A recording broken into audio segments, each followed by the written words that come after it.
Bonjour à tous, prenons un moment aujourd'hui pour continuer à lire et méditer le volume 13 du Livre du Ciel de Louisa Piccarreta. Au nom du Père qui me crée, du Fils qui me sauve et de l'Esprit Saint qui me sanctifie. Amen. Jésus, une fois de plus, nous entrons en toi, dans ta divine volonté, nous nous fondons en toi, nous nous identifions à toi, nous nous consumons en toi, nous fusionnons nos volontés dans la tienne et nous t'appelons Jésus dans nos vies, dans nos cœurs, pour que ce soit toi qui fasses tout en nous jusqu'à nos derniers souffles. Viens continuer ta vie en nous, sers-toi de nos humanités comme d'extension de ta propre humanité. Viens et parle à travers nos lèvres, regarde à travers nos yeux, viens respirer dans toutes nos respirations, écouter à travers nos oreilles, penser à travers chacune de nos pensées, viens faire palpiter nos cœurs, viens bouger dans nos mouvements, souffrir dans nos souffrances, prier dans nos prières, viens agir à travers nos mains, marcher à travers nos pieds. Oui Seigneur, que tout soit fait par toi, que tout soit fait pour toi et que tout soit fait totalement immergé en toi, dans ta divine volonté. C'est ce que nous voulons être de bons instruments entre tes mains, nous voulons devenir des petites sources de joie, de réjouissance pour toi, ton Père, l'Esprit Saint et tout le ciel. Alors fais de nous ce qui te plaira, que tes plans d'amour, que tes desseins d'amour s'accomplissent pour chacun de nous. Jésus, maintenant, dispose-nous pour que nous puissions comprendre et accueillir ce que tu veux nous donner aujourd'hui, l'accueillir avec ta sagesse et ta compréhension à toi. Mets ton cœur à la place de nos cœurs, enveloppe-nous de ta lumière et viens réceptionner en chacun de nous tous ces mots bénis qui sont les tiens, grave-les en lettres d'or dans toutes nos cellules, que nous puissions y penser continuellement et que nous soyons poussés à cette mise en pratique. Ces vérités servent à cela, que vraiment nous puissions désirer avoir cette soif de faire plus d'actes, de nous unir à Jésus. C'est vraiment ces vérités nous montre la préciosité de ce cadeau et cela fait que vraiment on le souhaite, on le demande à chaque instant de nos journées. Voilà, Jésus, envoie sur nous ton Esprit Saint. Viens, Esprit Saint, viens par la puissante intercession du cœur immaculé de Marie, ton épouse bien-aimée. Viens, Esprit Saint, viens par la puissante intercession du cœur immaculé de Marie, ton épouse bien-aimée. Viens, Esprit Saint, viens par la puissante intercession du cœur immaculé de Marie, ton épouse bien-aimée. Maman chérie, c'est toujours sous ton regard maternel que nous voulons commencer ce moment. Nous venons dans tes bras, nous nous enveloppons sous ton manteau et nous te demandons voilà, ta bénédiction. Nous te demandons de déverser en nous ton héritage. Nous voulons nager dans tes mers de grâce à toi. Et nous te supplions d'entrelacer tous nos actes à tes actes, de synchroniser nos cœurs à ton cœur et de faire de nous des fidèles copies. Tu l'as dit dans ce livre bleu Marie, Reine du Royaume de la Divine Volonté, que tu étais seule dans ton royaume. C'est toi la Reine du Royaume de la Divine Volonté, mais tu es seule et tu voudrais avoir d'autres âmes reines avec toi. Alors Marie, nous sommes là et voilà, nous te donnons notre volonté pour que tu la remettes à Jésus et que tu nous l'échanges contre la Divine Volonté. Nous te demandons aussi à chaque instant de donner à nos âmes une grosse gorgée de cette divine volonté. Et si tu nous vois distraits, prononce ton fiat, ce fiat mi sur nos âmes et rappelle en nous la vie de Jésus. Voilà, donc nous sommes dans le volume 13 que nous avons commencé hier, chapitre 1, Viens vivre dans ma volonté, avec comme titre 1, Jésus qui nous parle des âmes vivant dans sa volonté. On voit que voilà, ça fait maintenant quelques volumes que Jésus nous en parle, il nous en parlera jusqu'au volume 36, vraiment pour que nous puissions souhaiter en fait faire partie de cette cohorte des enfants de la divine volonté, en voyant toutes les merveilles, voilà, tout ce que Jésus nous dit, tout ce qui va s'opérer comme prodige dans nos âmes, en fait, cette purification, cet embellissement de nos cœurs, tout ce qui se passe au niveau spirituel, en fait, qu'on puisse voilà, soupirer après ce cadeau. Voilà, alors Jésus nous a dit hier, l'âme qui vit en moi, l'âme qui vit dans ma volonté, elle m'accorde ce que la création me doit, donc elle va me donner tout ce que tous les autres auraient dû me donner, par nos actes, même si on ne s'en rend pas compte, même si on ne voit pas ce qui se passe, même si on ne le demande pas explicitement, par nos actes, on donne toute la gloire qui est due à la Trinité. On va donner à la Trinité l'amour, l'honneur, les adorations, les louanges que tous les hommes à travers les siècles auraient dû donner s'ils s'étaient conformés aux grâces divines et étaient devenus des saints. On va donner toute la gloire que tous auraient donnée s'ils n'avaient pas quitté la divine volonté. On peut même donner la gloire que les âmes réprouvées auraient dû donner si elles n'avaient pas donné ce nom, en fait, s'ils n'avaient pas choisi délibérément de s'arracher du cœur de Jésus pour aller se perdre. Donc ces âmes vont tout me donner. Au nom de tous, elles vont se substituer à tous et à tout et elles vont me glorifier, même pour les éléments créés, en me donnant la gloire que les éléments auraient dû me donner s'ils avaient été dotés de raison. Et dans ces âmes, eh bien, voilà, je procède, Jésus nous a dit hier, à cette purification et tout commence à s'harmoniser. Ah oui, c'est moi qui vais grandir dans ces âmes. Hein. Acte après acte, on alimente cette vie divine en nous et donc on acquiert les humeurs divines, le tempérament même de Jésus, donc son immutabilité, sa constance. On va voir que progressivement, tout va s'ordonner en fait. Tout va être ordonné, tout va être harmonie en nous. On voit bien hein, dans la création, tous les éléments qui sont régis par la divine volonté, ils sont dans cet ordre parfait, dans cette harmonie. Et donc Jésus nous appelle à revenir, hein, c'est le titre du livre, à l'ordre, la place et au dessein pour lesquels il nous a créés. On a été créés pour être dans cette danse d'amour, dans cette réciprocité d'amour et pour vraiment être les exutoires de l'amour de Dieu et laisser cette vie divine pleinement s'épanouir en nous, que la divine volonté soit vraiment reine en nous, qu'elle puisse agir à partir de nos humanités. Donc nos volontés nous ont été données pour être fusionnées à la volonté de Dieu. On n'a pas été créés pour être séparés de Dieu, pour vivre tout seul. D'ailleurs, nos trois puissances de l'âme nous ont été données pour être connectés à la Trinité. Hein. Notre volonté pour être connectée à la volonté du Père, à la puissance du Père, notre intelligence connectée à la sagesse de Jésus et notre mémoire pour toujours nous rappeler eh bien, des bienfaits et de l'amour de l'Esprit Saint.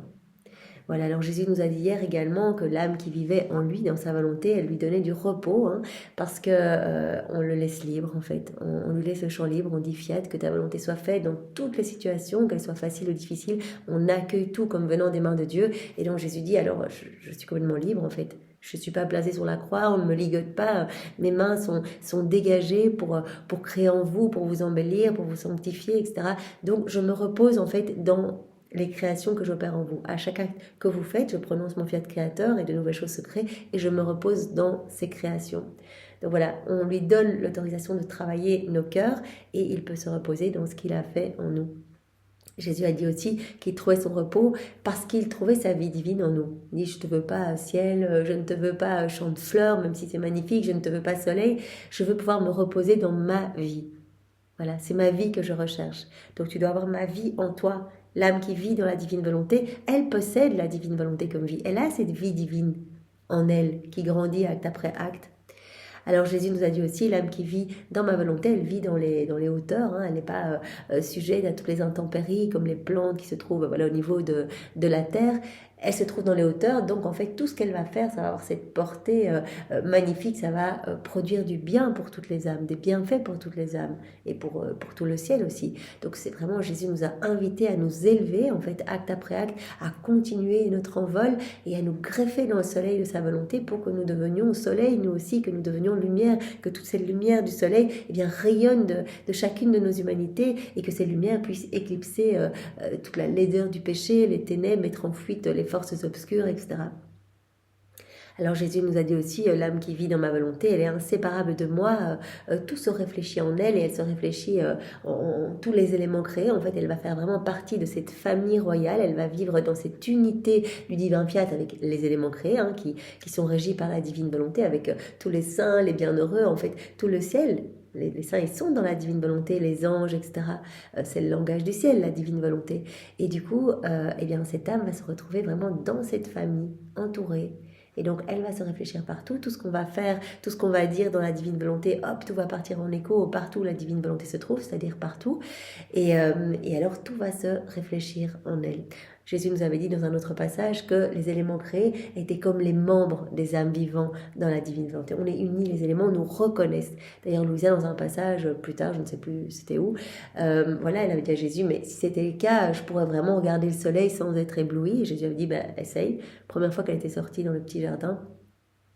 Et en fait, effectivement, en regardant le soleil, elle n'avait pas été éblouie. En fait, les éléments commencent à nous reconnaître quand cette vie divine croît en nous. Ils ressentent cet écho, en fait, cet écho du divin fiat en nous, cet écho divin en nous. Et eux, ayant la divine volonté opérante, les régissant, eh bien, ressentent cette même divine volonté opérant dans la créature. Donc c'est pour cela que Maman Marie ou bien sûr Jésus, qui est la divine volonté, eh bien tous les éléments créés voulaient les suivre. À la naissance de Jésus, tous les éléments créés sont venus le célébrer. Et à la mort de Jésus, ils ont tous pleuré sa mort. Le soleil s'est éteint, etc.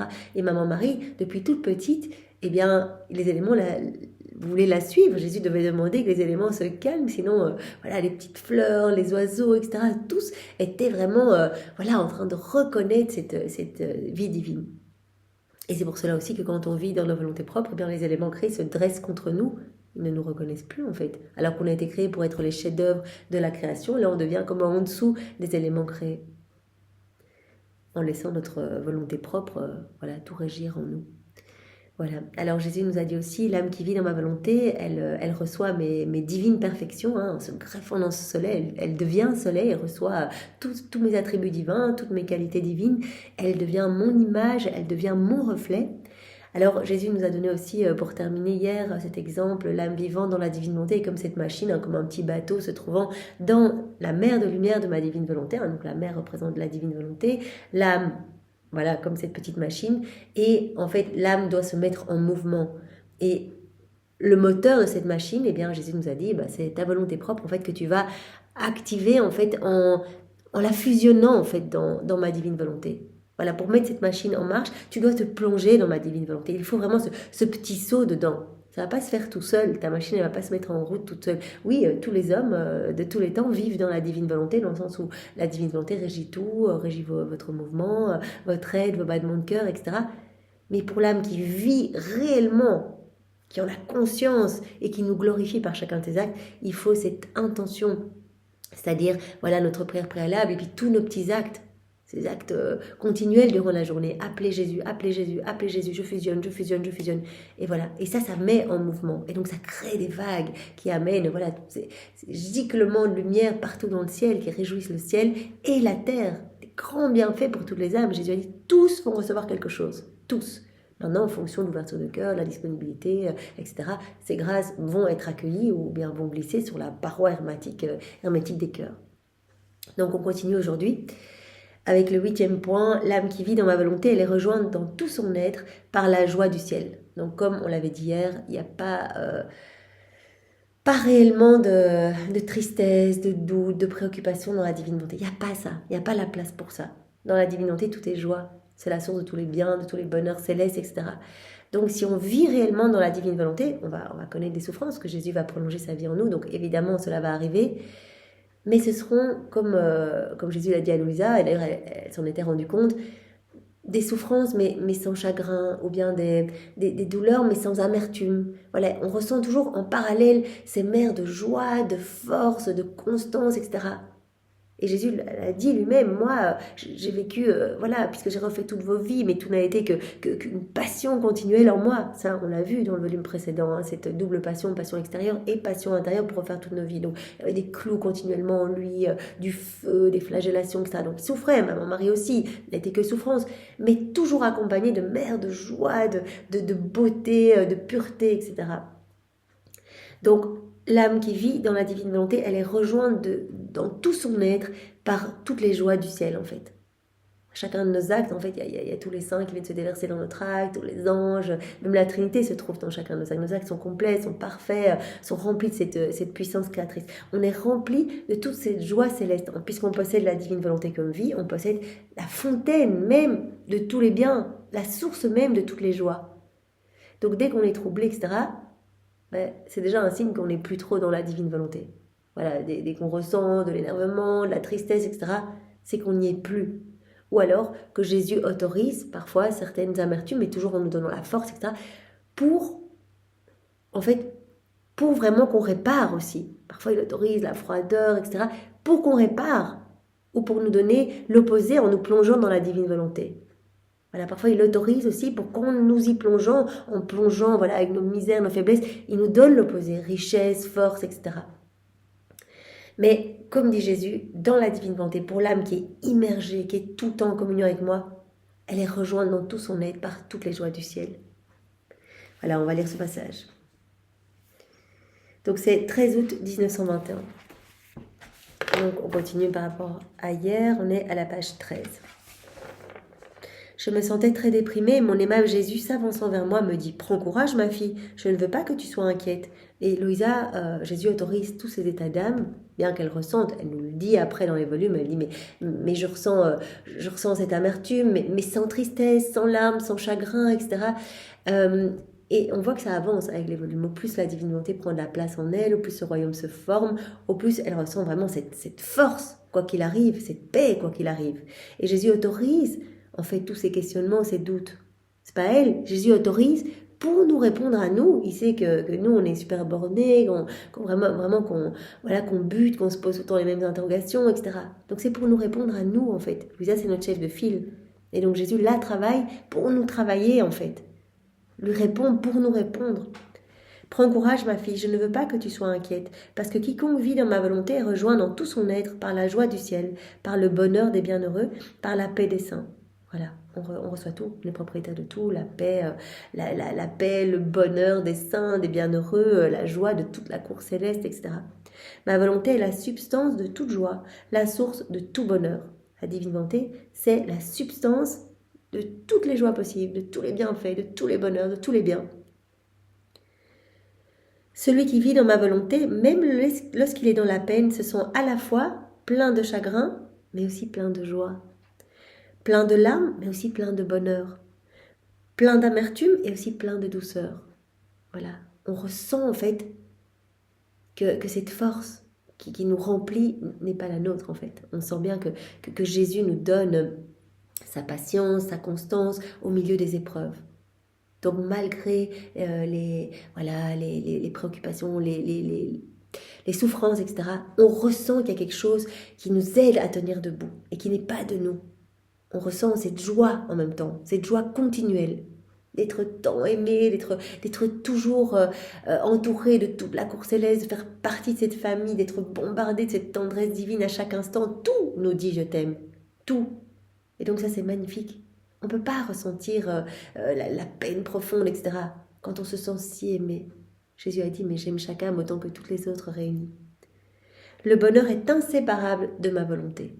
Donc, quelles que soient les situations que Jésus va autoriser dans notre vie pour notre sanctification, tout est autorisé, tout provient de ses mains divines, on ressentira toujours de la joie, même si les situations sont extrêmement difficile, parce que Jésus dit le bonheur est inséparable de ma volonté. Donc si on reste unis à Jésus, on va tout vivre avec lui et tout paraîtra léger. C'est comme s'il venait envelopper les croix de miel, etc.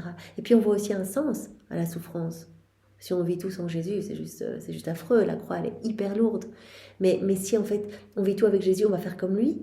Lui, qu'est-ce qu'il fait? Il ne regardait pas ses croix, il ne regardait pas ses souffrances, il ne se regardait pas lui-même.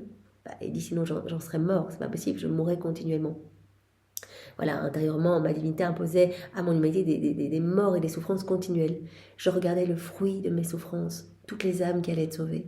Et vous allez faire de même, puisque vous devenez comme d'autres moi. Tu dois réaliser que dans la mesure où tu agis dans ma volonté, tu donnes naissance à autant de fils de ma volonté que tu as de pensées qui te viennent, de paroles que tu dis, de travaux et d'actes d'amour que tu fais. Chaque acte est une vie divine et chaque acte que l'on fait, Jésus a dit, vous travaillez à peupler le royaume de la divine volonté. Voilà. Toutes les âmes reçoivent quelque chose, des grâces pour se disposer à vivre dans le royaume de la divine volonté. Donc des personnes qui sont très loin de Dieu vont retourner à l'église, d'autres vont ouvrir la Bible, vont être touchées, d'autres vont aller se confesser, etc. Et Jésus dit à chaque fois que tu fais un acte c'est un battement de cils, un bâillement, une parole, un battement de cœur, un mouvement de nos organes pour digérer notre repas, etc. Et à chaque fois, une âme qui donne son oui. Pour chaque acte que tu fais, tu peuples le royaume. C'est trop bien. Donc, on travaille à l'embellissement des générations humaines et on travaille à peupler ce royaume. Donc, tu donnes naissance à des fils. Et Louisa, en plus, qui est notre chef de file, qui est la première à se laisser totalement régir par la divine volonté, elle doit être notre modèle. Donc, Jésus dit, tu ne peux pas être dans la tristesse, etc. Il n'y a pas ça dans ma volonté. Et tu dois être le modèle aussi. Ces fils se multiplient sans fin dans ma volonté. Et puis il y a un effet exponentiel. Voilà, on fait nos actes, il y a quelqu'un qui est touché, qui donne son oui à Jésus, qui découvre les écrits du ciel, et puis qui commence à faire des actes, d'autres âmes sont touchées, etc. Donc ça va, le royaume s'étend en fait. C'est magnifique, il s'établit sur la terre. Ces fils se multiplient sans fin dans ma volonté et traversent le ciel et la terre, apportant au ciel de nouvelles joies, une nouvelle gloire et un nouveau bonheur, et à la terre de nouvelles grâces. Traversant tous les cœurs, ces fils leur apportent mes vues, mes gémissements, ainsi que les supplications de leur mère, c'est-à-dire l'âme d'où ils proviennent. Louisa, voilà, comme Jésus nous l'a déjà dit dans un autre passage, vous avez deux mamans, vous avez maman Marie, bien sûr, la dépositaire de tout le royaume de la rédemption. J'ai tout mis en elle, c'est vraiment celle qui a tout vécu avec moi, voilà, qui a été 100% dans la divine volonté. Et à ma gauche dans le ciel, il y a Louisa, en fait, votre deuxième maman, qui est la dépositaire de tout ce qui est relatif au fiat de la sanctification, à la divine volonté, à cette vie en union avec moi. Donc vraiment, vous devez la prendre comme modèle. Tout comme vous devez prendre ma maman comme modèle. Bien sûr, maman Marie, c'est l'Immaculée Conception. Donc Jésus a dit, je vous aurais donné uniquement comme modèle ma maman, vous auriez été découragés. Vous auriez regardé ma maman en disant, mais oui, mais elle, c'est particulier, etc. Et si il n'y avait eu que moi et ma maman, vous vous seriez découragés. Mais là, quelque part, le fait que vous ayez, une chef de file, en fait, comme vous, investi du péché originel, qui a réussi à faire grandir la divine volonté en elle. Bien sûr, je l'ai nettoyée du péché de la corruption, etc. Mais vous pouvez vous dire, eh bien, en faisant comme elle, en faisant mes rondes, en aimant, me rapprochant de Jésus, en faisant mes actes continuellement, eh bien, c'est possible pour moi aussi eh bien, de faire croître cette vie divine dans mon cœur. Traversant tous les cœurs, ses fils, donc elle génère des fils, elle génère des enfants de la divine volonté par tous ses actes. Traversant tous les cœurs, ses fils leur apportent mes vues, mes gémissements, ainsi que leurs supplications, les supplications de leur mère, c'est-à-dire l'âme d'où ils proviennent, laquelle veut leur salut et souhaite que leur vie soit maintenue. Étant l'œuvre de ma volonté, ses fils ressemblent à leur mère, laquelle doit maintenir ses propres habitudes afin que ses fils soient vraiment reconnus comme mes propres fils. Voilà, donc tu dois être un modèle, en fait, un exemple. Tu peux pas être triste, etc. Il n'y a pas ça dans ma divine volonté. Tu dois être pleinement immergé. S'ils sont trouvés tristes, ces fils, ils seront rejetés du ciel. On leur dira que dans notre demeure, il n'y a pas de place pour la tristesse. Ils ne pourront convaincre les autres créatures qui, les voyant tristes, se demanderont s'ils sont de véritables fils de ma volonté. Bien oui, on est vraiment comme des voiles cachant Jésus à l'œuvre. Si on est tout le temps triste, qu'on râle tout le temps, etc., on va dire mais non, c'est pas possible que Jésus vive dans cette âme. C'est pas possible, elle ne rayonne pas du tout de la présence de Jésus. Donc on pourrait dissuader aussi. Bien que par nos actes, on travaille au niveau spirituel. Donc il y a plein d'âmes qui sont touchées. Mais on doit aussi être des foyers de lumière là où nous sommes. Même si on le sait, hein, même si on est tout seul chez nous, qu'on voit personne, cette lumière, elle va rayonner à travers les siècles, elle va porter du fruit partout. Mais vraiment, laissons cette joie nous envahir. Jésus dit, dans la divine volonté, l'âme qui vit en elle, qui est immergée en elle, elle est rejointe par toutes les joies, en fait, tous les bonheurs célestes, dans tout son être. S'ils sont tristes, ces fils, ils ne pourront convaincre les autres créatures qui, les voyant tristes, se demanderont s'ils sont de véritables fils de ma volonté. Car celui qui est triste n'a pas la grâce de pénétrer dans les autres, de les conquérir, de les dominer. Une personne triste est incapable d'héroïsme et d'oubli de soi.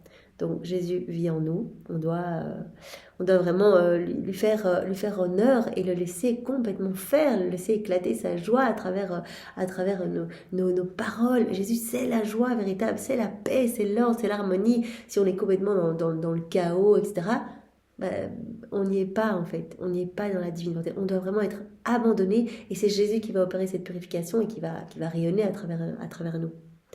C'est ce qu'on te demande, Jésus, vraiment. Une personne triste est incapable d'héroïsme et d'oubli de soi. Ses fils finissent souvent par un avortement et meurent à la naissance sans vraiment entrer dans la divine volonté. Peut-être bloqués par la tristesse, par les doutes, etc. Hop, ils n'entrent vraiment jamais dans la divine volonté. Donc voilà, l'âme qui vit en moi, elle va connaître vraiment les joies du ciel. Elle va vivre déjà sur la terre la vie des bienheureux.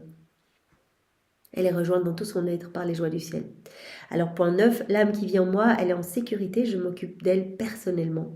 À la date du 20 août 1921. Donc, vous voyez, tous les jours, Jésus tape sur le clou pour nous répéter encore qu'il nous attend dans ses bras et qu'il s'occupera de nous. Il veut qu'on s'occupe de lui tout le temps, boulot temps plein. Tout le temps, on répare, on fait ce que les autres n'ont pas fait, on fait nos rondes, on met nos je t'aime partout au nom de tous, on répond à son amour et lui va s'occuper de notre vie, personnellement. Voilà. Donc 20 août 1921, donc page 14, donc c'est le passage juste après. Je persistais dans mon état de privation et dans mes peines inexprimables comme on d'où Jésus vint. M'encerclant de ses bras, il me dit « Fille de ma volonté, j'aime tant la personne qui vit dans ma volonté que je m'en occupe personnellement, que je la défends avec mes propres bras. » On se rappelle, Jésus qui serrait Louisa dans ses bras et qui disait « Stop, que personne ne touche à ma fille. » Quand elle était un petit peu attaquée par rapport aux écrits, il disait « Non, que personne n'y touche. Je m'en occupe personnellement. » Je m'assure jalousement que pas un seul de ces actes ne soit perdu. Chaque acte est tellement précieux, chaque acte vaut plus que toute la création. Voilà, Jésus accueille ces actes comme des trésors qui sont déposés en dépôt dans les trésors royaux, qui sont apportés par nos anges gardiens, par toute la cour céleste, qui amène ça comme des trophées de la divine volonté dans la créature. Et ces actes sont déposés donc dans le ciel, en fait, dans les trésors de la Trinité. Et Jésus dit, en fait, ils sont déjà marqués de notre empreinte divine, de notre image divine. Ils sont remplis de cette puissance créatrice et on ne peut pas faire la différence entre un acte fait dans la divine volonté par une âme sur la terre ou nos actes à nous. Donc chaque acte est si précieux, il ne s'arrête pas en plus. Jésus dit non, moi je prends vraiment soin de ces âmes qui font tous ces actes, tous leurs actes dans la divine volonté. Je m'assure jalousement que pas un seul de ces actes ne soit perdu, car dans chacun, ma propre vie est impliquée. Chaque acte est une vie divine. Chaque acte est une hostie. C'est Jésus, chaque acte. Toute sa vie est reproduite dans chacun des actes. Toutes ses œuvres, il y a tout. Ma propre vie est impliquée dans chacun de ces actes. Mon premier fiat a produit la création et c'est ce même fiat qui la préserve continuellement. Si ce fiat devait se retirer, la création serait réduite à néant. Donc c'est mon fiat créateur mon fiat créateur, toute la création a été mise en place et c'est ce même fiat créateur qui maintient, qui préserve toute la création. Il n'y a pas d'autres fiat qui sont répétés tout le temps. Tandis que dans la créature, à chaque acte qu'on fait, Jésus reprononce son fiat créateur. Il y a de nouvelles créations en nous. C'est pour ça qu'on est si précieux. Si ce fiat devait se retirer, la création serait réduite à néant. Si la création est gardée entière sans être changée, c'est seulement parce qu'elle n'a pas laissé mon fiat. Je n'ai pas émis un nouveau fiat créateur, autrement d'autres nouveaux cieux, soleil et étoiles seraient nés, chacun différent des autres. C'est ce même fiat créateur qui préserve et conserve tout. Je n'ai pas émis continuellement à travers le siècle de nouveaux fiat, sinon il y aurait eu de nouveaux soleils, de nouvelles terres, de nouveaux cieux. Non, c'est juste mon fiat créateur qui conserve tout. Mais c'est différent pour l'âme qui vit dans la divine volonté. Je prononce tout le temps mon fiat créateur sur son âme, tout le temps nouvelle création en elle. Dans l'âme qui vit dans ma volonté, cependant, il n'y a pas un seul fiat, mais des fiats répétés, tout le temps, chaque acte, chaque lignement d'yeux, chaque battement de cils, chaque pas, chaque mouvement, chaque parole, chaque son qui sort de nos lèvres, etc., chaque mouvement de notre corps. Jésus prononce son fiat, il nous embellit, il crée en nous. Je répète mon fiat dans la mesure où l'âme agit dans ma volonté, donc à chaque acte. Et ainsi de nouveaux cieux, soleil et étoiles naissent. Comme l'âme comporte une intelligence, ces cieux sont de nouveaux cieux d'amour, de gloire, de lumière, d'adoration et de connaissance. En plus, Jésus est trop content, il fait de nouvelles conquêtes en fait, parce qu'on a la possibilité de le faire, de ne pas le faire. Donc il est trop content quand on lui laisse le champ libre pour agir en nous. Alors il parle vraiment d'actes conquérants. Voilà, il peut nous embellir, il peut faire de nouvelles choses en nous, il peut créer de nouvelles choses.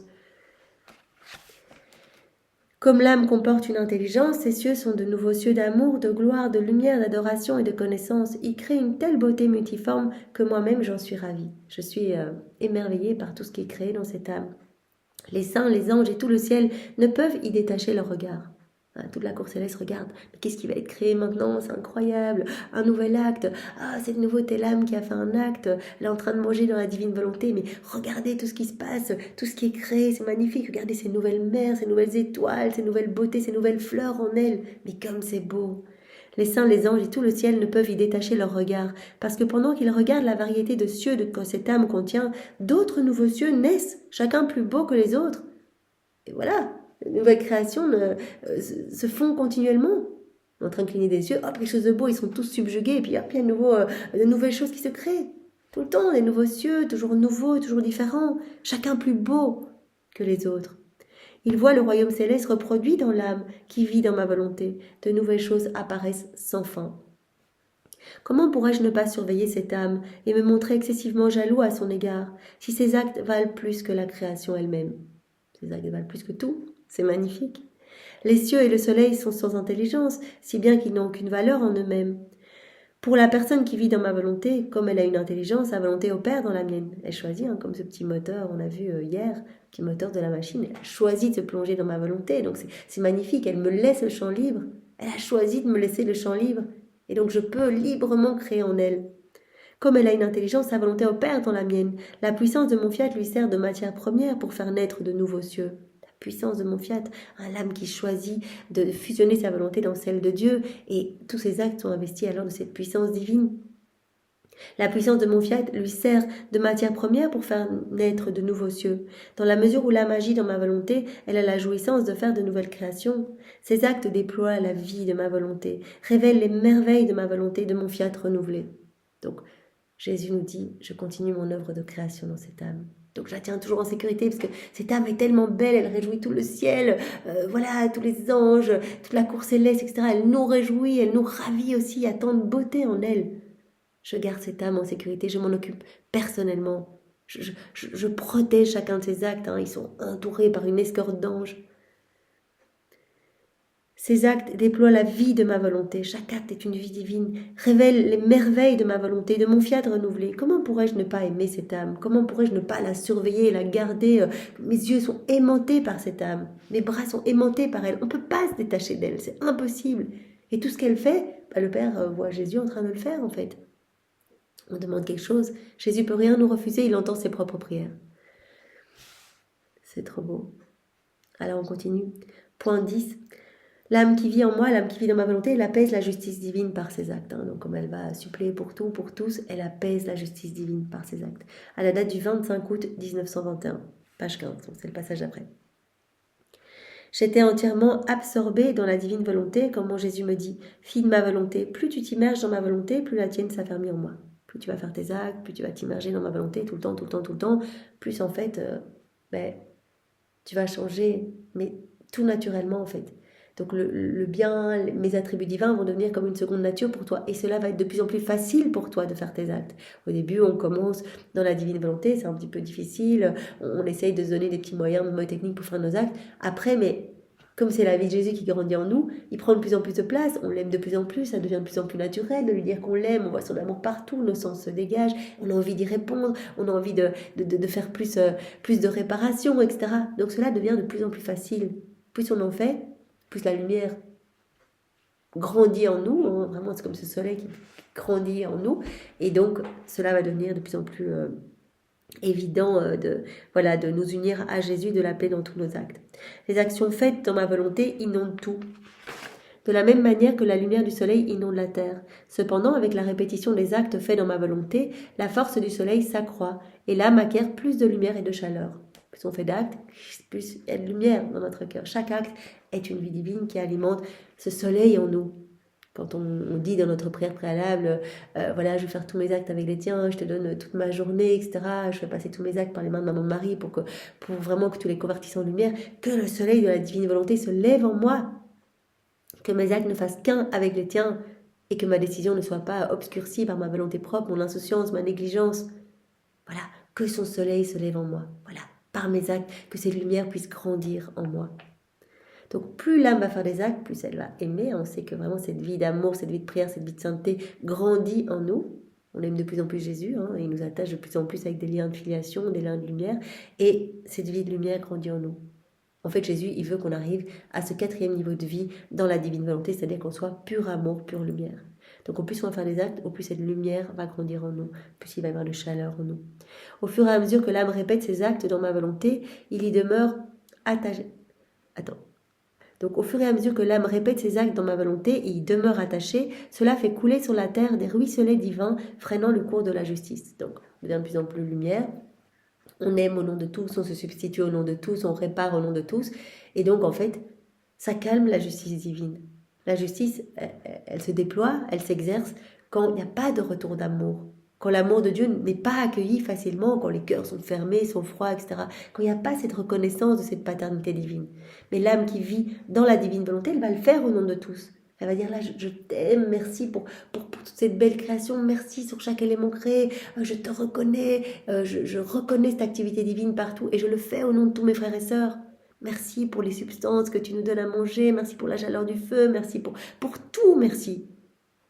Et donc on le fait au nom de tous, et donc on calme la justice divine, l'amour de Dieu est reconnu. Voilà.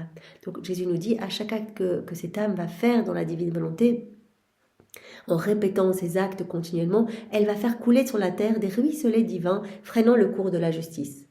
Des ruisselets de lumière, en fait. Cette lumière recouvre les ténèbres, et ça calme la justice divine. Ça freine le cours de la justice divine, ça calme cette juste indignation de Dieu, en fait, qui voit qu'il donne, il n'y a pas de retour. Et donc l'âme va se placer comme porte-parole de toute l'humanité pour dire merci au nom de tous, je t'aime, au nom de tous, je te loue. On va à la messe, on se prosterne et on dit mais Seigneur, mais je viens t'honorer, je viens te célébrer. Par exemple, le dimanche, je viens sanctifier ce jour au nom de tous les baptisés qui ne viennent pas. Je répare pour ceux qui ne viennent pas. Je suis là, j'accueille, Seigneur, ton absolution. Par exemple, si on va se confesser, j'accueille cette absolution au nom de tous, Seigneur, pour que tous les cœurs soient purifiés, que le corps de l'Église soit purifié, ou simplement lors de la prière pénitentielle, au début de la messe, on peut dire, voilà, je plonge l'humanité dans cet océan de miséricorde et j'accueille ton pardon complet, Seigneur, au nom de tous. Et on fait notre signe de croix, et on dit, Seigneur, par ce signe de croix, par cette bénédiction, je rappelle cette ressemblance divine et je l'appelle dans chaque cœur. Je dis, au nom de tous, je veux cette ressemblance divine. Je veux grandir dans cette sainteté, je veux que tu prennes toute la place, je veux que tu sois le roi de ma vie, le roi de mon cœur, je t'aime. Voilà, on le dit dans chaque cœur au nom de tous. Et on dit, Père, ne regarde pas mes péchés, mais regarde juste ton infinie miséricorde. Donc vraiment, le fait de le faire au nom de tous, tout le temps et en tout lieu, que l'on soit en train de manger, de prendre notre douche, etc.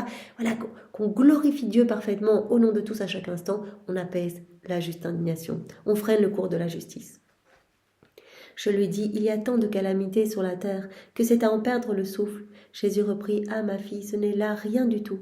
S'il n'y avait pas ces ruisselets, s'il n'y avait pas cette union de la volonté humaine avec la divine volonté, tout laisserait croire que cette terre n'est pas la mienne. J'ouvrirai par tous les abîmes de manière à ce qu'elle soit engloutie, comme cette terre m'est désagréable. Là, il y a vraiment, voilà, à mon amour, vous vous rappelez, Jésus nous l'avait dit dans un tome précédent, je souffle de l'amour partout, je donne de l'amour partout, je donne de la tendresse, etc. Si vous voyez même tout cet amour, vous en mourriez de joie. Et il me revient à mon souffle d'amour, un souffle d'ingratitude, un souffle de perversité, un souffle de méchanceté, d'impureté, etc. Donc, je donne et je me prends des claques. Donc, les âmes, là, qui vivent dans la divine volonté, sont comme un peu des tampons entre le ciel et la terre. Elles vont me donner ce que les autres ne me donnent pas, elles vont se substituer à tous, et elles vont aussi refaire les actes de leurs frères et sœurs. Voilà, tout ce qu'il y a de mauvais, de pécamineux, et le monde en est rempli, on peut reprendre ces actes, on les plonge dans la divine volonté pour ne donner qu'amour, adoration, louange, bénédiction à la Trinité. Et même les actes bons qui ont été faits dans une volonté humaine, on peut également les plonger dans la divine volonté pour donner à la Trinité la gloire que ces actes auraient donnée s'ils avaient été accomplis parfaitement dans le divin vouloir. Donc voilà. Donc Jésus nous dit, l'âme qui vit en moi, elle apaise la justice divine par ses actes.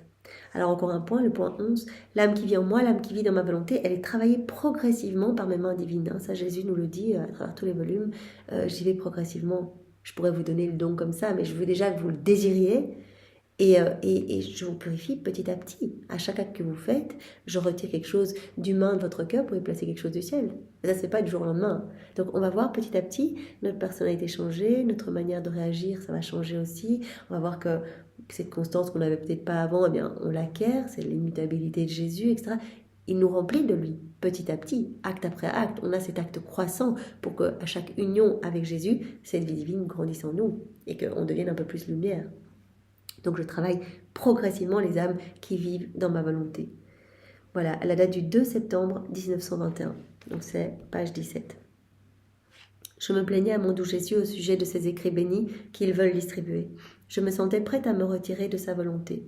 Elle dit, mais je vais me retirer. Et ça, dès qu'elle dit ça, j'ai ri en disant, mais t'es immergé dedans, tu m'as donné un oui, ton oui est immuable, tu me l'as donné dans la divine volonté. Donc ce serait comme déplacer un point d'éternité. Et en plus... tu voudrais même sortir que tu ne trouverais pas la sortie. Tu es complètement dedans et à chaque acte que tu as fait dans la divine volonté, tu as comme fermé des portes qui t'auraient ramené dans ta volonté propre et tu en as ouvert d'autres qui t'amenaient plus de lumière. Donc tu es complètement dedans. Tu es dedans à plein pot. Donc voilà, Jésus, chaque fois, il s'amuse un petit peu de ces petites oppositions en disant mais non, t'es complètement plongé, c'est moi qui vis en toi et je te remplis de partout. Ma fille, veux-tu vraiment t'échapper de ma volonté? Il est trop tard. D'ailleurs, Jésus le dit souvent, voilà, on met un pied dans la divine volonté, il va nous séduire au début, il va nous donner beaucoup de grâce sensible, etc. Et puis il nous fera passer par un petit peu des épreuves, dire est-ce que là, dans les situations plus difficiles, est-ce que tu veux toujours vivre dans ma volonté? Il va tester notre constance, notre fidélité, et puis il avance, il nous travaille progressivement et on s'enfonce de plus en plus dans cette mer de lumière. Et d'ailleurs, il dit souvent, quand on met un pied dans la divine volonté, c'est difficile d'en sortir parce que vous allez goûter à des choses tellement suaves, des choses tellement célestes en fait. Vous allez sentir la différence entre les choses du monde, la paix que le monde vous offre, etc. Et ma paix à moi. Les joies du monde qui sont éphémères, qui sont futiles, etc. Et la joie profonde de m'aimer, d'être unie à moi. Vous allez goûter à ça. Vous n'allez plus vouloir revenir, votre palais s'est habitué aux choses du ciel, il ne voudra plus goûter les petites choses fades de la terre. Ma fille, veux-tu vraiment t'échapper de ma volonté? Il est trop tard. Après que tu te sois engagé dans ma volonté, en retour, ma volonté t'a lié avec des chaînes doubles afin de te garder en sûreté. Hein, Jésus le dit à nouveau, je te garde dans mes bras, tu m'as donné ton oui, je t'ai enchaîné à moi avec ces chaînes de lumière. Tu as vécu comme une reine dans ma volonté. Tu t'es accoutumé à vivre d'aliments raffinés, nourrissants, sans nulle autre autorité que celle de celui qui gouverne tout, y compris toi-même. Voilà. Sous nulle autre autorité que celle de celui qui gouverne tout, y compris toi-même. Donc tu as goûté aux joies merveilleuses, aux mets célestes, etc. Et je vis en toi et c'est moi qui te gouverne. Tu as pris l'habitude de vivre avec tous les conforts, plongé dans d'immenses richesses. Bah oui, dans la divine volonté, tout nous appartient. Voilà, c'est merveilleux, on peut tout prendre, toutes les œuvres divines, œuvres de la création, rédemption, sanctification, on est propriétaire de tout. On peut prendre toutes les paroles de Jésus, les répandre dans chacun. Oui, on a le droit de le faire. On a les droits d'enfant de Dieu, tout nous appartient. On peut reprendre toutes les prières des saints. On peut imaginer Padre Pio qui priait 35 rosaires par jour, 35 chapelets par jour. On peut imaginer tous les sacrifices des saints, les martyrs, etc. On prend tout, voilà, on fait tout notre, ça à nous. On met nos je t'aime et on vient tout offrir en notre nom et au nom de tous pour demander l'avènement du royaume. Ou bien on peut offrir toutes les messes de la journée. Il y a 500 000 messes par jour, il paraît. Voilà, on les reprend toutes et voilà, on les offre comme un bouquet d'amour au pied de la majesté suprême pour demander toujours l'avènement du royaume. On peut reprendre tous les patères qui ont été récités. On les refait dans la divine volonté, on met nos je t'aime et on demande vraiment que ce royaume magnifique s'établisse le plus vite possible. Jésus nous disait dans le volume 24, il me semble, que voilà, à chaque fois qu'à travers les siècles, des âmes récitent le Notre Père, et bien c'est comme si en fait on est frappé à la porte de la Trinité pour dire que ce royaume descende, nous voulons ce royaume, même si voilà, à travers les siècles, on a dit cette prière sans vraiment réaliser la portée des paroles. Chaque fois, c'était comme si on venait un petit peu tambouriner à la porte. Donc on peut reprendre tous ces Notre Père, les refaire dans la divine volonté pour qu'ils soient parfaits, on les greffe au Notre Père de Jésus. On peut reprendre tous les Ave Maria, les offrir à Marie comme un bouquet d'amour. Enfin, tout nous appartient. C'est magnifique. Voilà, tu as pris l'habitude de vivre avec tous les conforts, plongés dans d'immenses richesses, Matou. Si tu quittes ma volonté, tu sentiras immédiatement un manque de bonheur, tu sentiras le froid, une perte de pouvoir. Voilà, on touche le cœur de Dieu en fait. Toutes nos prières sont investies de sa puissance créatrice. Toutes nos paroles, toutes nos pensées, donc tout produit de la lumière, tout sauve des âmes, etc. Tous nos mouvements, nos respirations, notre sommeil, etc. On s'habitue à toutes ces richesses, c'est magnifique. Donc si tu quittes ma volonté, Jésus dit, tu sentiras immédiatement un manque de bonheur, tu vas sentir un vide, un gouffre, tu sentiras le froid, une perte de pouvoir. Tous les bienfaits disparaîtront de toi et du statut de reine, tu descendras à celui d'une ville servante. Et même quand on fait nos petites escapades dans nos volontés propres, comme Jésus dit, directement on sent que ça ne va pas du tout en fait. On est bien avec Jésus, collé à Jésus, on ressent vraiment sa joie, sa paix, on reçoit cette félicité, etc. céleste. Et tout de suite quand on quitte, on se rend compte qu'on n'est pas fait pour vivre sans Dieu. Tout de suite on revient dans ses bras, on dit mais non, il n'y a qu'avec toi que je suis bien, je ne veux que ta compagnie, que celle de ta Sainte Mère finalement. Ainsi, toi-même, remarquant le contraste frappant qui existe entre vivre dans ma volonté et ne plus y vivre, tu te replongeras plus profondément dans ma volonté.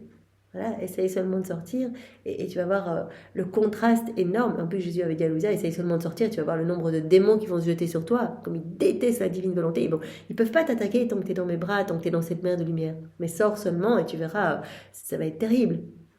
Donc là, tu n'auras qu'une envie en sentant ce contraste, revenir vite dans cette mer de lumière et jouir à nouveau de toutes ces joies magnifiques.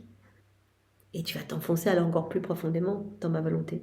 Voilà pourquoi je te dis qu'il est trop tard. Voilà, trop tard. Et nous, on a commencé à lire ces écrits du ciel, à nous en remplir. Jésus a commencé à nous travailler, nous transformer. On sent déjà quand même cette vie divine qui commence à couler en nous. On sent, même si on en est à nos débuts, on sent les transformations, on sent toutes les joies qui nous sont données, voilà, tout ce qui se passe dans notre vie. Ça change, on le sent.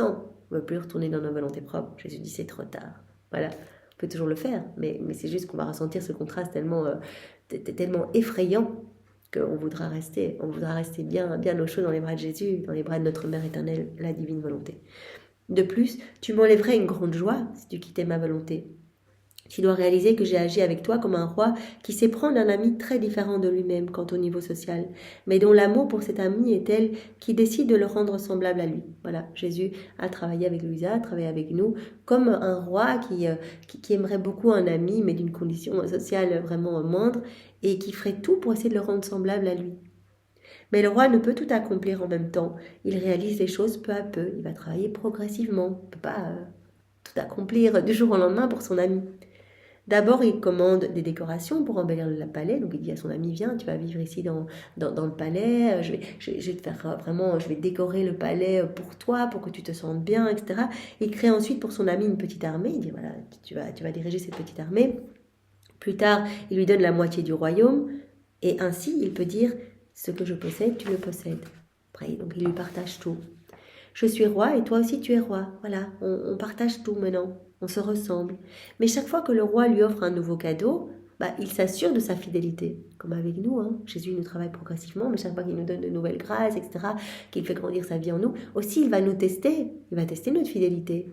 Il va dire, mais tu sais, quand on remet un petit peu en question, que des personnes commencent à te juger en disant c'est peut-être une secte, etc., est-ce que tu restes encore ? Est-ce que tu savoures ce grand cadeau que je vais te faire?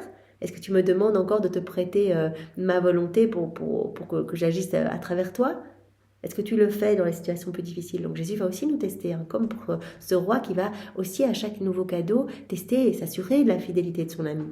Lui donner un cadeau est l'occasion d'un nouveau bonheur, d'une plus grande gloire, de son honneur et de célébration. Si le roi avait voulu offrir à son ami tout à la fois, il l'aurait embarrassé, parce que ce dernier n'aurait pas subi d'entraînement préalable pour gouverner. Il n'avait pas tout donné d'un coup. L'ami n'aurait pas compris, n'aurait pas su comment se comporter, etc. Et quelque part, il aurait peut-être, pas mesuré la préciosité de ce cadeau, et il n'aurait pas, comme Jésus le dit, il n'aurait pas subi d'entraînement préalable pour pouvoir gouverner. Mais par sa fidélité, par sa constance, l'ami a progressivement appris et tout devint facile pour lui. Voilà, Jésus avance progressivement pour nous ramener à sa ressemblance, nous ramener à cette place qu'avait Adam dans son état d'innocence. C'est ainsi que j'ai agi avec toi. Je t'ai choisi d'une façon spéciale pour vivre dans les hauteurs de ma volonté et peu à peu, je t'ai fait connaître ceci. Jésus au début parlait de ses souffrances, à Louisa, etc. Et puis petit à petit, au plus ce royaume se formait en elle, au plus l'humanité de Jésus se montrait moins. Il a dit, c'est la lumière de ma divine volonté grandissant en toi qui éclipse mon humanité. Donc je travaille progressivement ton âme, comme ce roi a travaillé progressivement son ami pour lui partager tout son royaume et dire, voilà, je suis roi, tu es roi toi aussi. Il ne peut pas nous donner d'un coup. Sinon, on n'apprécierait pas ce cadeau et puis on en ferait n'importe quoi, etc. Petit à petit, il nous travaille, il nous façonne. Et nous, on goûte à ses joies progressivement et on a de plus en plus envie de s'unir à Jésus. Pendant que tu apprenais, j'ai augmenté tes capacités. Voilà, à chaque fois qu'on lit une nouvelle vérité, Jésus nous pousse, nous donne cette soif de la mettre en pratique. Quand on la met en pratique, il augmente notre capacité pour nous donner une nouvelle vérité, etc. À chaque fois qu'on met en pratique par nos actes, nos rondes, il élargit aussi les frontières du royaume de sa volonté dans notre âme. Il dilate notre cœur pour nous donner plus de son amour, etc. Donc il avance progressivement avec nous. Voilà. Donc je t'ai choisi d'une façon spéciale, Louisa, pour vivre dans les hauteurs de ma volonté et peu à peu je t'ai fait connaître celle-ci. Pendant que tu apprenais, j'ai augmenté tes capacités. On n'aurait pas pu recevoir toutes ces vérités d'un coup. Jésus, il a travaillé progressivement avec Louisa et je t'ai préparé pour une plus grande connaissance encore. Chaque fois que je te révèle une valeur, un effet de ma volonté, j'éprouve une plus grande joie. Et avec le ciel, je célèbre. Chaque vérité, c'est l'occasion d'une joie nouvelle pour le ciel. C'est une naissance divine que Jésus sort de son sein paternel pour nous façonner, pour nous éduquer, etc. C'est une grande fête. Et puis Jésus dit, je sais que cette vérité, elle va continuer, elle va poursuivre les âmes pour donner le bien qu'elle contient. Donc c'est à chaque fois une grande joie. À mesure que ces vérités qui sont miennes te sont révélées, ma joie et mes célébrations se multiplient. Dès lors, laisse-moi tout et plonge-toi davantage dans ma volonté. Donc voilà, laisse-moi te travailler progressivement, ne t'inquiète pas, abandonne-toi et de toute façon, si tu voulais quitter ma volonté, Jésus a dit c'est trop tard parce que tu as trop goûté aux joies du ciel et tu ne pourrais plus revenir, comme ça et agir dans ta volonté propre. C'est pas possible, tu en sais trop pour ça et tu as trop expérimenté ça déjà dans ton âme, dans tout ce que tu as ressenti, etc. Donc voilà, je te prépare petit à petit, je forme ce royaume en toi petit à petit, tout comme Jésus en nous, hein, même si on est les petits maillons à la suite de Louisa, Jésus opère aussi progressivement en nous. Voilà, progressivement, il nous donne beaucoup de grâce sensible au début pour nous pousser à revenir dans les écrits du ciel, nous faire ressentir beaucoup de choses, etc. Et puis après, petit à petit, hop, il donne moins de grâce sensible, il teste notre constance, notre fidélité, il autorise même des épreuves, etc. Et puis après, il nous donne, il nous travaille, il nous pousse à continuer. Et c'est lui, en fait, qui est à l'œuvre en nous. Donc on doit vraiment lui faire confiance, il nous travaille progressivement. Ses mains divines nous travaillent progressivement. Voilà, j'avais prévu de faire d'autres points, mais on va s'arrêter ici pour aujourd'hui. Merci Seigneur vraiment de nous séduire à travers ces vérités, de nous donner ce désir profond de recevoir ce grand don. C'est vraiment pas méritoire, donc on sait bien que voilà, on est petit, etc. Mais c'est un cadeau que tu veux faire à chacun, donc vraiment on n'a qu'un mot pour toi, fiat Seigneur, oui, donne-nous ce cadeau, nous sommes à toi, tu es à nous, nous voulons être absorbés en toi et nous voulons que tu sois absorbé en nous. Nous voulons ne faire qu'un avec toi, Seigneur, une seule vie, un seul amour, un seul acte, une seule volonté. Nous voulons te glorifier par à chaque instant de nos vies et que, voilà, que nos vies ne soient pas une accumulation de moments perdus, mais que tout amène de la joie, Seigneur, et que nous puissions vraiment être ce que tu attends de nous, que nous ne mettions pas des bâtons dans les roues à ces plans que tu as pour nous. Tu as déjà fait nos vies, à la version parfaite de nos vies. Eh bien, nous voulons décrocher tous les actes suspendus de notre vie et t'aimer, Seigneur, t'aimer vraiment avec ton amour, te donner à toi-même à chaque instant. Sois béni, Seigneur, au nom du Père et du Fils et du Saint-Esprit. Amen. Et vous soyez tous bénis. Bonne journée à tous, au revoir.